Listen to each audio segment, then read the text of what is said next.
Life সাপোর্টের স্বৈরশাসন সরকার এবং সর্বশেষ জানাবো বাংলাদেশে ফ্যাসিবাদের তাণ্ডব, রাজনীতিতে ভারতীয় এজেন্ডা এবং বিপ্লবের বিস্ফোরণোন্মুখ প্রেক্ষিত। এতক্ষণ শুনছিলেন সংবাদ শিরোনাম, এবার বিস্তারিত। লাইফ সাপোর্টের স্বৈরশাসন সরকার। বাংলাদেশের স্বৈরশাসন বেঁচে আছে সেনাবাহিনী, পুলিশ, র্যাব এবং ভারতীয় সরকারের দেয়া লাইফ সাপোর্টে। লাইফ সাপোর্টটি তুলে নিলে হাসিনার সরকার যে সাথে সাথে বিলুপ্ত হবে তা নিয়ে কি সামান্যতম সন্দেহ আছে?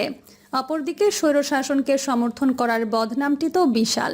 প্রতিটি সভ্য সমাজেই অতি অসভ্য নিন্দিত কাজটি হলো চোর ডাকাতদের সমর্থন দেওয়ার ন্যায় ভোট ডাকাতদের সমর্থন করা। ভারতের বুদ্ধিজীবী মহলে ইতিমধ্যে ভারতের এ নীতির বিরুদ্ধে গুঞ্জন উঠেছে। কারণ ভারতে শুধু নরেন্দ্র মোদীর বাস নয়, সে দেশে এমন অনেক ব্যক্তি আছেন যারা তার হিন্দুত্ববাদের বিরোধী।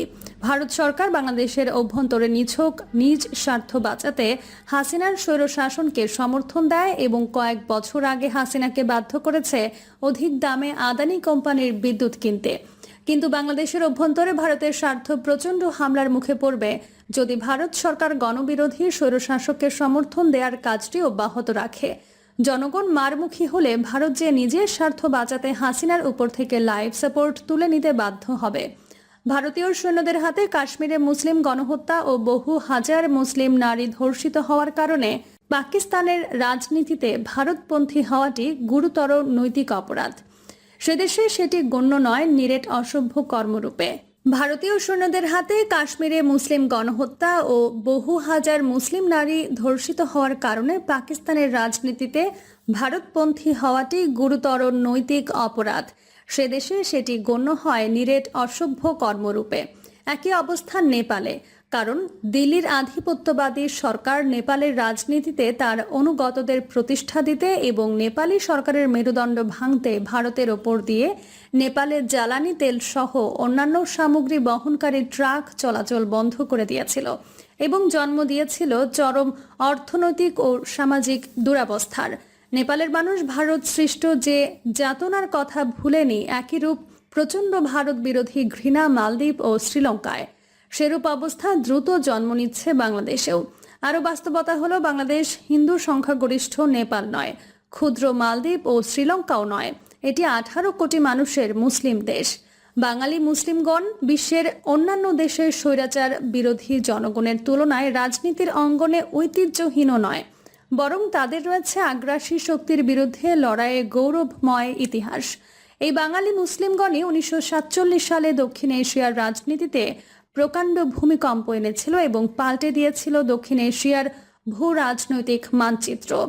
কায়েদে আজম মোহাম্মদ আলী জিন্নার পাকিস্তান আন্দোলনের মূল দুর্গটি বাংলায় ছিল। পাঞ্জাব, উত্তরপ্রদেশ, সীমান্ত প্রদেশ, সিন্ধু বা ভারতীয় উপমহাদেশের অন্য কোনো প্রদেশে নয়। বাংলাদেশে ফ্যাসিবাদের তাণ্ডব, রাজনীতিতে ভারতীয় এজেন্ডা এবং বিপ্লবের বিস্ফোরণমুখ প্রেক্ষিত। ফ্যাসিবাদী স্বৈরশাসন সরকার বেঁচে আছে ভারতের সর্ববিধ সহায়তা নিয়ে। নির্বাচনে বিরোধী দলের অংশগ্রহণ অসম্ভব করে এবং ব্যালট পেপার ডাকাতি করে বিজয়ী হলেও ভারত সে ভোট ডাকাতিকে সমর্থন করে। বাংলাদেশে গণতন্ত্র ধ্বংসের ফ্যাসিবাদী প্রকল্পের সাথে সরাসরি জড়িত হলেও ভারতীয় নেতাদের অহংকার তারা প্রতিষ্ঠা দিয়েছে বিশ্বের সর্ববৃহৎ গণতান্ত্রিক রাষ্ট্রকে। কিন্তু কোথায় সে গণতান্ত্রিক মূল্যবোধ? আরও লক্ষণীয় হলো যে ফ্যাসিবাদী আওয়ামী লীগ কেড়ে নিয়েছে জনগণের স্বাধীনভাবে কথা বলা, লেখালেখি করা, মিছিল মিটিং করা ও ভোট অধিকার। তাদের দাবি তারাই নাকি বাংলাদেশের স্বাধীনতা এনে দিয়েছে।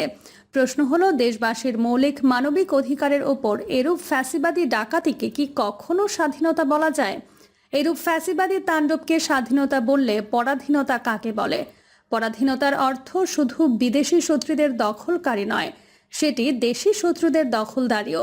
বাংলাদেশের রাজতন্ত্র নাই, তবে গণতন্ত্র এদেশে বারবার লাশ হয় এবং জনগণের ঘাড়ে স্বৈর সরকার বারবার চেপে বসে মূলত দুইভাবে: এক, সেনাবাহিনীর সামরিক অভ্যুত্থানে; দুই, ভোট ডাকাতদের হাতে জনগণের ব্যালট পেপার ডাকাতি হয়ে যাওয়ার কারণে। বস্তুত গণতন্ত্র হরণের এই দুটি পদ্ধতি হলো জনগণের গণতান্ত্রিক অধিকারের বিরুদ্ধে সন্ত্রাস অতীতে বাংলাদেশের জনগণের অধিকার ছিনতাই হয়েছে উপরিউক্ত দুইভাবেই। দেশটি পরিণত হয়েছে রাষ্ট্রীয় সন্ত্রাসের দেশে। ৭১ নিয়ে মিথ্যাচার, ভারতীয় এজেন্ডা এবং যুদ্ধ ইসলামপন্থীদের বিরুদ্ধে। বাংলাদেশের রাজনীতিতে বড় রকমের মিথ্যাচার ও স্বৈরাচার হয়েছে ৭১-এর যুদ্ধে ভারতীয় সেনাবাহিনীর বিজয়ের পর থেকে। সে বিজয় শেখ মুজিব ও তার দলের হাতে শুধু শাসন ক্ষমতায় তুলে দেয়নি, বরং তার সীমাহীন মিথ্যাচার ও স্বৈরাচারের সুযোগও সৃষ্টি করে দিয়েছে। মুজিব পরিণত হয়েছিল বাংলার ফিরাউনে। সেই মূল্যায়নটি আওয়ামী লীগের সাবেক সভাপতি আব্দুল মালিক উকিলের। পাকিস্তান ভেঙে বাংলাদেশ সৃষ্টির পরপরই গণতন্ত্রকে প্রথমে কবরে পাঠায় খোদ শেখ মুজিব। সার্বজনীন ভোটাধিকার ও সকল দলের সমান গণতান্ত্রিক অধিকারের কথা বলে শেখ মুজিব ১৯৭০ এর নির্বাচনে ভোট দেন, কিন্তু সে ওয়াদা তিনি রাখেননি। বাংলাদেশের ইতিহাসে ভোট ডাকাতির শুরু তার হাতেই। তিনি ১৯৭২ সালের জানুয়ারিতে দেশে ফেরেন এবং ক্ষমতা হাতে নেন। ক্ষমতা হাতে পেয়েই তিনি ইসলামপন্থীদের বিরুদ্ধে যুদ্ধ ঘোষণা করেন, কেড়ে নেন তাদের রাজনীতিতে অংশ নেয়া এবং সংগঠন করার অধিকার। স্বাধীনতা বিরোধী আখ্যা দিয়ে ইসলামপন্থী নেতাদের তিনি কারাবন্দী করেন, অথচ এটি ছিল ইসলামপন্থীদের বিরুদ্ধে নিরেট মিথ্যাচার। পরিতাপের বিষয় হলো, ইসলামপন্থীদের নিয়ে মুজিবের এই মিথ্যাচার নিয়ে বাংলাদেশের রাজনীতি তেমন আলোচনা নেই। অথচ এ বিষয়ে বস্তুনিষ্ঠ বিশ্লেষণ হওয়া জরুরি, কারণ এই মিথ্যাচার যুগ যুগ ধরে মানুষকে বিভ্রান্ত করতেই থাকবে। বাস্তবতা হলো, ইসলামপন্থীগণ আদৌ বাংলাদেশের স্বাধীনতার বিরোধী ছিলেন না। তারা ছিলেন প্রচণ্ড দেশপ্রেমিক। সে গভীর দেশপ্রেম নিয়েই তারা বিরোধী ছিলেন পাকিস্তান ভাঙার। অখণ্ড পাকিস্তানে থাকার মধ্যে তারা নিজেদের স্বাধীনতার সুরক্ষা মনে করতেন। এটি হলো ১৯৪৭-এর চেতনা। মুজিবের কাছে তাদের অপরাধ, তারা মুজিবের ন্যায় ভারতপন্থী ছিলেন না। ইসলামপন্থীদের বিশ্বাস, ভারত কখনোই বাঙালি মুসলিমের স্বাধীনতার রক্ষক হতে পারে না, যেমন নয় কাশ্মীরি ও ভারতীয় মুসলিমদের স্বাধীনতার রক্ষক। তারা মনে করতেন পাকিস্তান থেকে পৃথক হলে এবং বাংলাদেশের মাটিতে ভারতীয় বাহিনী ডেকে আনলে বাঁচবে না বাঙালি মুসলিমের স্বাধীনতা, তখন হারিয়ে যেতে হবে ভারতের পেটে। তাদের যুক্তি হলো, ভারতীয় আগ্রাসন প্রতিরোধের সামর্থ্য ক্ষুদ্র, পশ্চাৎপদ এবং সামরিক দিক দিয়ে দুর্বল বাঙালি মুসলিমদের নাই।